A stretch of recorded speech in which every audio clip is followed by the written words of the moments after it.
Welcome to Clear Picture Cares. I'm your host, Jason Noble. And with me today, I have the founder of Carry 117, Henok, and I also have the executive director of U.S. Operations, Ashley, with me. I'm really excited to have this because I actually know Ashley personally, and I got to meet Henok just yesterday. But I know my wife and you have also did some work together in the past. Yep. So this is a very special episode for me personally. But I want you to now hear about Carry 117. Can you share with us what Carry 117 is? So Carry 117 is an organization that's established 10 years ago in Ethiopia. The reason why I started Carry 117 was a personal reason to me. I grew up with a single mom. So my mom had me when she was 16. She actually escaped an arranged marriage from the countryside, came to the city, and had me. So imagine in a third world country, a 16-year-old that doesn't know the city. It's a city with 12 million people.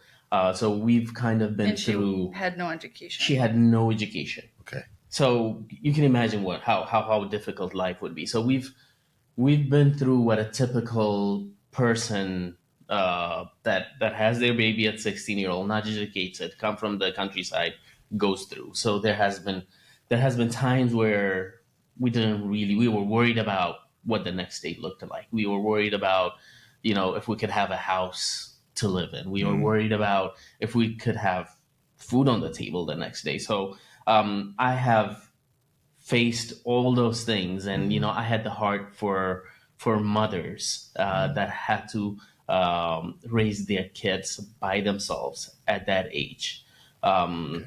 So that was the reason I started Care 117. I really believed in that. So fast forward that my mom right now owns a big boutique. She actually just opened up a second boutique where she sells traditional clothes. And she owns an apartment, a 5-story apartment building. And that's all because she had an opportunity. Yes. She had somebody give her the opportunity, give her the push, give her the skills, give her the finances to do that, and really encouraged her. And she's an example to our community now. Okay. She, everybody looks up to her. And she is probably the only woman that actually owns a business by herself, and that owns an apartment building by herself. So I've really believed that if Ethiopian women or women in general are given an opportunity, that they can run with it, and I've seen that with my own life. So that's why I care about Care 117. That's why I started Care 117, because I care about moms raising their kids, and I've always believed that they could make a change. Well, you can see why we wanted to have this conversation. So, Carry 117, how does it help women in the Ethiopian community? What is the thing that is done within the organization? So Carry 117 basically, so we, like I said, the unemployment rate in Ethiopia is very huge, and especially when it comes to women, because women do not get the opportunity to get education. Women tend to be put in our society, held back, and they're in the house. So a family could have a male and a female, and the female stays at home, and the boy goes to school. So they don't really get the opportunity to go to school, to learn any trade, to learn basically anything. So they're really just taught to be at home and stay at home. So what we do is we teach women a trade.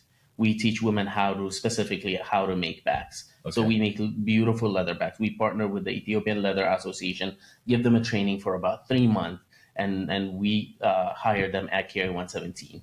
So we have 2 wings of Care 117, where we train the women and hire them at Care 117, and where we train the women through our training institutes and actually get them a job somewhere else. So that is basically how we're operating Care 117 right now. Okay, so this is where people could go to carry117.com, check out their website, see the craftsmanship of these bags that you're referring to see the quality of work that's being done.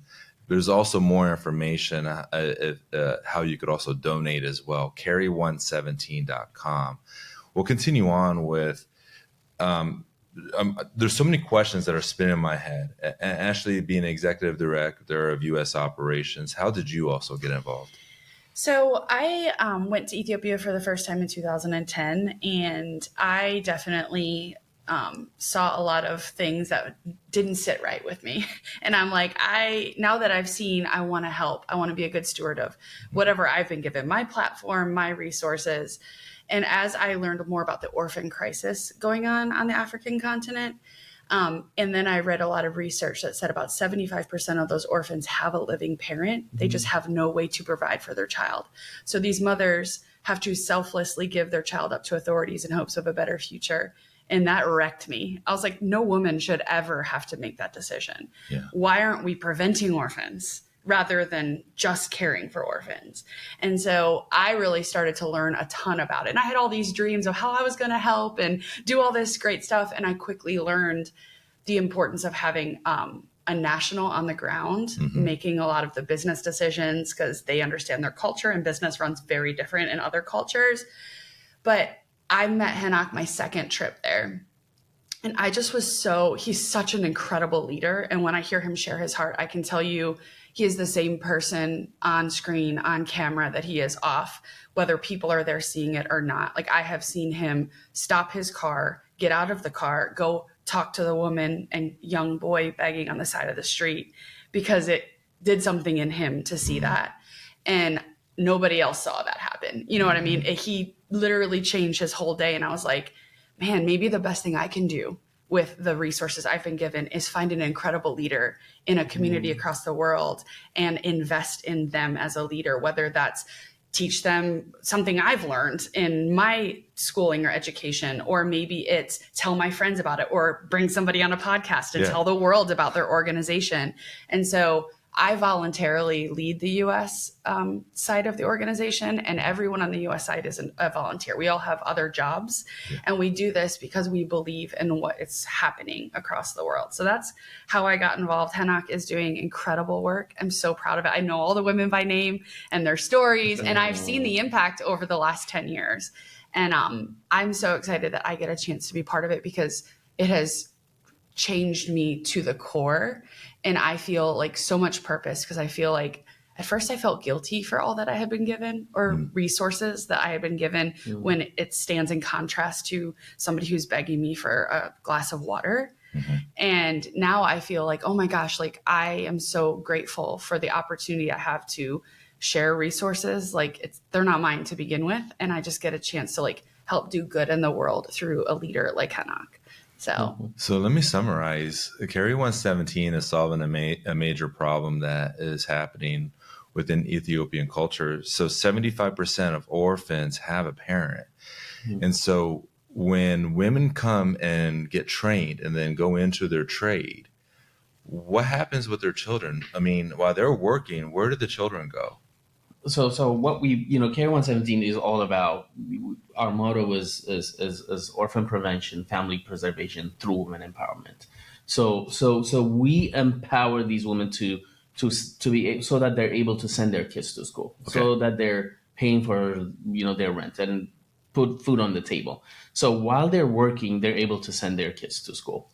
So they get paid first day that they come to. They walk into Carry 117. We make sure that their kids eat breakfast and lunch, whether it's being at Carry 117 or at school. We send lunch boxes to their school.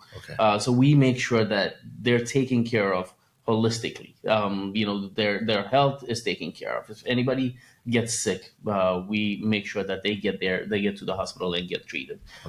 So they don't have to worry about, like I said, what their next meal looks like, or how they could pay rent, or how they could put food on the table. And for those who have kids who are younger than school age, we have a daycare on site. So the women don't have to leave their kids at home by themselves, or whatever needs to happen. So they can bring their kid to work. We hired a nanny who watches all the kids who are before school age. And then they can, feed their children during the day, check in with them. And then once they're school age, they go off to school. Okay. I mean, it's coming across to me. I know it's coming across to you that are watching and listening. So, like, I want to get into one of my favorite topics now, which is stories about Yeah. people that you've impacted through Carry 117. Can you share? If you want to change the name, that's up to you. Okay. I think that's okay. We have a permission from all of our women because we know we understand and they understand that it changes lives.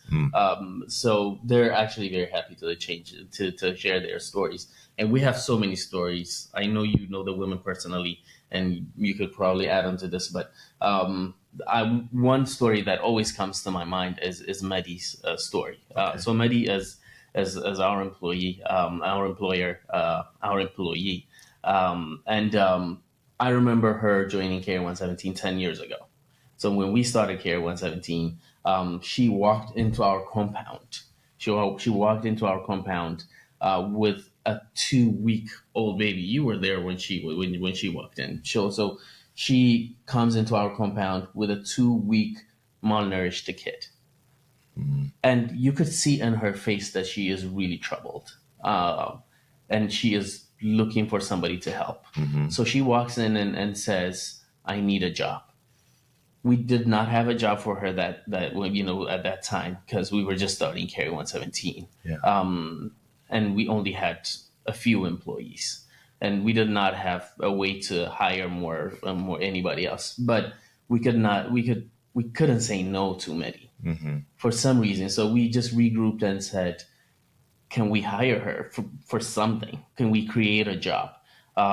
So we're like, okay, look, even though we have 3 or 4 employees and small workspace, let's hire her as a cleaner.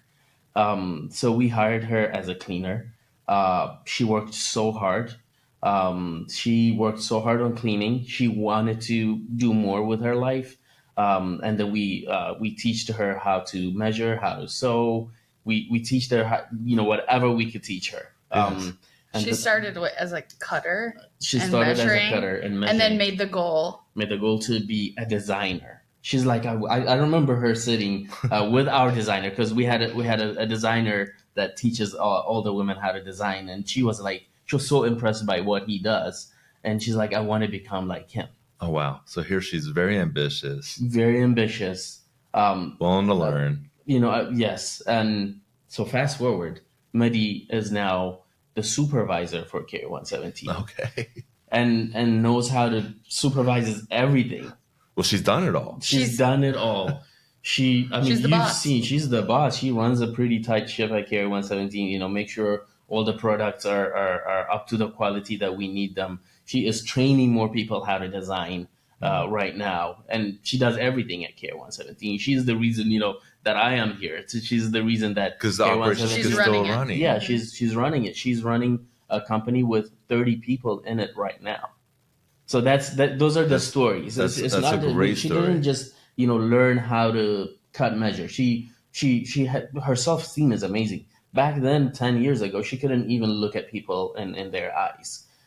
She felt like she has nothing to offer. Right now, she's teaching all the women how to care for leather, how to sew, how to measure. So another woman that comes in, she's been in that boat before, and she could help them also navigate their journey. Absolutely. I want to talk about something that maybe could have been easily overlooked by me.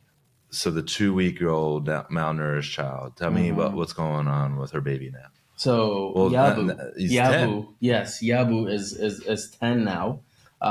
He graduated. She's been sending us pictures of his graduation. First in his class. She's very proud. She's very proud of him. And she was financially planning to celebrate all of that every year because that was something she could never do and plan for. Yeah. So she saves to celebrate his grades every year. Yes. Which is a big deal. And she threw a big party, invited all the neighbors just to kind of show, what she has done and what Yabu has done. And this is possible. And because they open a bank account the day that Henok opens a bank account for each woman the day that they're hired. And we have a matching program. So every month they're required to save a certain amount from their paycheck and we match that. And we teach them about saving and planning for their future because up until this point, they've only had to figure out how to survive that day. Yeah. So day there by has day. never been any planning for my future. So for Medi, her first thing she planned for was to celebrate her son's graduation from kindergarten. And then every year when he graduates. And now Yabu is like, one day I want to be a boss like my mom, which is the that's what he cutest said. thing. That's what he Yeah. says, And you became yeah. a boss like your mom. Exactly. Oh, it's funny how that comes into play. Exactly. Well, we want you to be a boss now. Go to carry117.com. Go to carry117.com so you can learn more. You could donate. You could look at the well-crafted craftsmanship that they're also doing and seeing if that also catches your attention in your eye. I love that story. And it really covers quite a bit. I was going to just mention, Please. we are a registered nonprofit 501c3. So if that's helpful for anybody listening. That is, thank you for making the point. Yeah. Everyone on Clear Picture Cares has to meet that criteria, but thank you for like making a point to make sure that that's addressed. So let's also talk about the impact that Carry 117 is not just having in Ethiopia. I understand that there may be some international influence that's going on and the impact that you're making. It's amazing. Just a year ago, we were in California. And we were just talking about that with my friend Ashley. I was sitting there listening to somebody speak. And one of the things that the speaker mentioned was his story, because we had a conversation with him prior to that speaking engagement. Okay. And he was talking about how his life was impacted with Carry 117 and telling people about the impact that it has on his life and what it taught him to make an impact on his community. And there I was sitting there and I was like, I started this organization to impact my community. But here I am sitting a room full of about 5,000-6,000 people and our story is impacting others. Our story is impacting the people in that room, and he's teaching them about what it means to give to the community in U.S. in California. So that was that was a huge thing to hear. That was very encouraging and very inspiring for me to hear that. Yeah, and I was going to say, like, our organization is run by volunteers on the U.S. side. We're spread across multiple states where we have people volunteer, whether they go travel with me over to Ethiopia to meet the women themselves, see the project themselves, or they do run pop-ups for us, or they introduce us to businesses like local boutiques or, events that are happening that include marketplaces.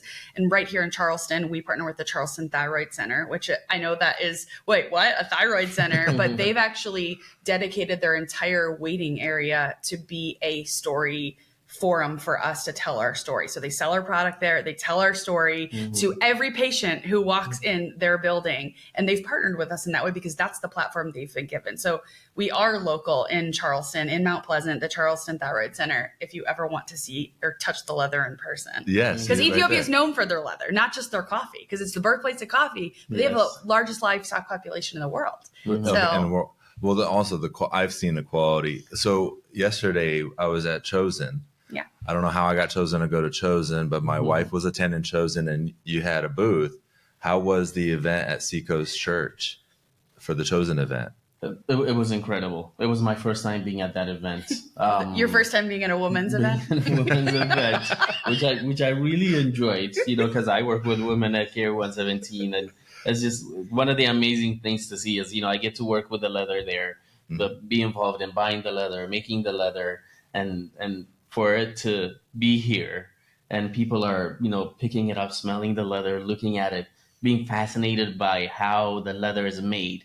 It just makes me proud. Yeah. And, I'm texting with my, staff in Ethiopia, showing them the picture and showing them how people are really loving it. And appreciating their so much to them. It means so much to them that they're able to make something that's beautiful and that people appreciate and that they are giving something to the world. And, it was just an amazing event to be part of. And it was successful. Last year was our first time being part of Seacoast's Chosen event. And people didn't really know us that well yet. And it was so cool because people who purchased last year from us all came back to the table and they're like, we're obsessed with our bag. We need more. And I'm like, yay, that's so awesome. And like, it was like we quadrupled our sales and impact. And I just want to say, like, according to research, when you empower a woman in Ethiopia, you technically feed 5 mouths a week. And so when you think about, like, we are an organization because either people have donated or people purchase our product. And so to have that type of success at an event like that, because somebody was willing to tell people our story and open up the doors for that, I mean, it's going to allow us to move into the next 10 years. And I'm excited about that. That's a great transition. So 10-year anniversary, they have a really nice special on their website. Go there. It's going to end at the end of the year. So go there now. See what you could get. Okay, but let's talk about the next 10 years. As a planner, right? We got to plan out. What does the next 10 years look like for Carry 117? You know what? We're super excited about what the next 10 years are going to look like. The past 10 years have been challenging, have been awesome. We have been able to impact 89 women through our program. Which is incredible. We actually just bought our land. So the next 10 years, what we want to do is which is fully paid for. Paid for. So we're trying to fundraise to build a building on it.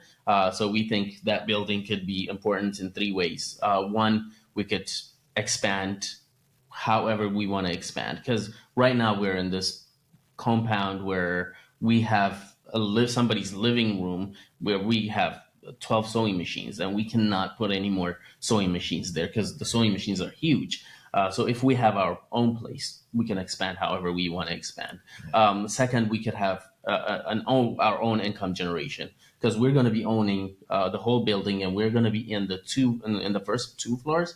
Then we want to rent out the rest so that we can have an income generation. Even something like COVID happens, that we're not able to sell products, or we're not which able did to happen travel, for 3 years. Which did happen, which was probably the most difficult time in Carry 117's lifespan. And so income generation. And third, we have, like I said, we have a wing of Carry 117, the Carry 117 Training Institute. So we want to turn that building into a training institute where we can not just train women to hire at Carry 117, but also train them to be hired somewhere else. Because we're also part of what's called the Ethiopian Leather Association. So we're connected with a lot of leather makers. And being a sewer is a really huge need in Ethiopia.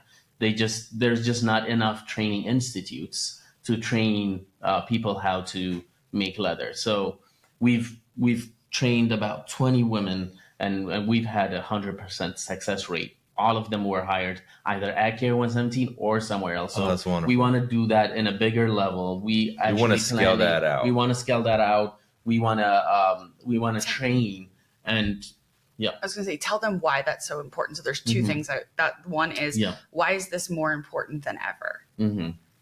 So yes, good thing you reminded me of that, because the Ethiopian government actually put out or tweaked the law, which actually only because of that, which only allowed 3% of the grade 12 graduates to pass into the higher education.